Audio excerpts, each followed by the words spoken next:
Good afternoon. Welcome to me.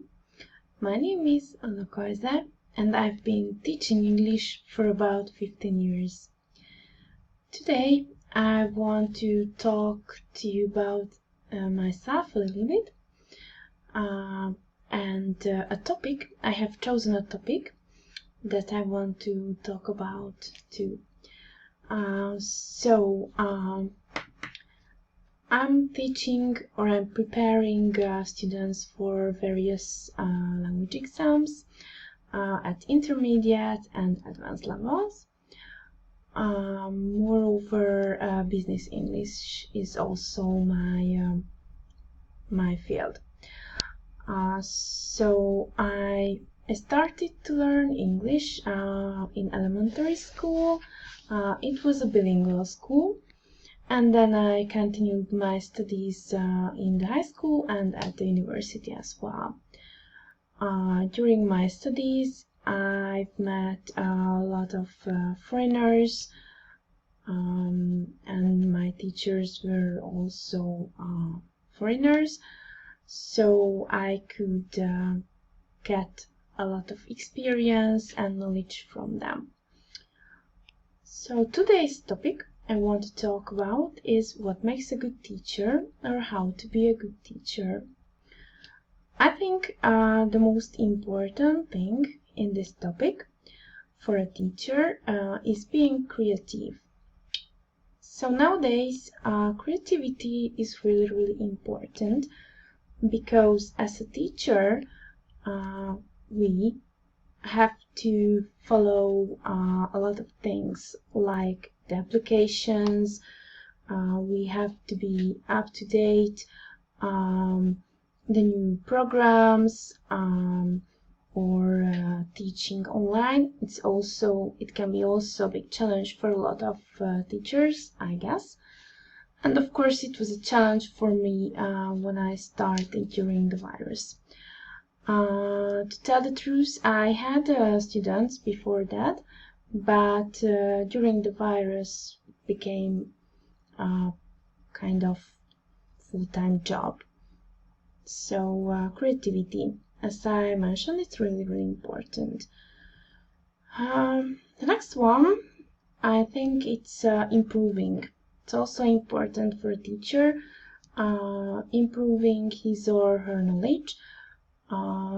Like go to workshops, it can be online or face-to-face, or watch some videos, can be on YouTube or in TED Talks or any kind of channels like Netflix, whatever, because in this case the teacher can get some experience and for example me, I can tell my students how to improve themselves because I went through this process as well earlier. So I think it's a big help if you are or I am a non-native teacher.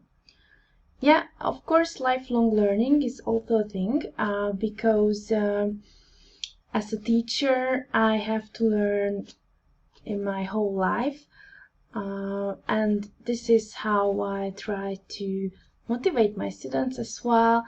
So not just learning for the exams or preparing for the exams, but also after it try to continue their studies at a higher level, because I think it's really important nowadays. Try to find some places like their future workplace if they want to change, or I don't know, a group of other people or students who also want to improve, whatever. Just speak. I think speaking is really important as well, because lots of my students have this problem or face with this problem, that they don't have anyone who they can talk to. Okay, of course, visuality. I think visuality is nowadays really important, because more and more students and people are visual type. I'm also visual type. So it means that I have to write down, or I have to see the word a lot of time to memorize it, and or I have to see something and the connection between them to remember for it in the future. Okay. Now, moreover, I have to be a role model for my students. So it means that I have to motivate them, I have to inspire them, give them goals and ways how to learn, how to continue their learning process, how to progress, and things like that. For example, with the help of a lot of homework, I check them, and when I get them back, they can see their mistakes, whether they were correct or not, so it can also help them. Last but not least, I also have to adapt to the students' needs. It means that there are different types of students. Some of them just want to speak. Some of them need grammar. Some of them just want to write essays or letters with me. Another type wants to prepare for the job interview. So I have to adapt to their needs and on the spot. So it can happen that during the lesson I have to figure out some exercise or search for them some exercise, and sometimes it's hard, but I have to know how to solve this problem, because as a teacher I think the problem solving skill is also really important nowadays. And of course the communication skill or communicative skill, because as teachers we work with people, so we have to know how to handle these people, how to treat them. So if there is a conflict, let's say between a parent and me, I can't avoid it, or I can't tell that sorry, I can't deal with it, so I have to solve it. Or like the virus situation, it's also a big challenge for a lot of teachers, I think.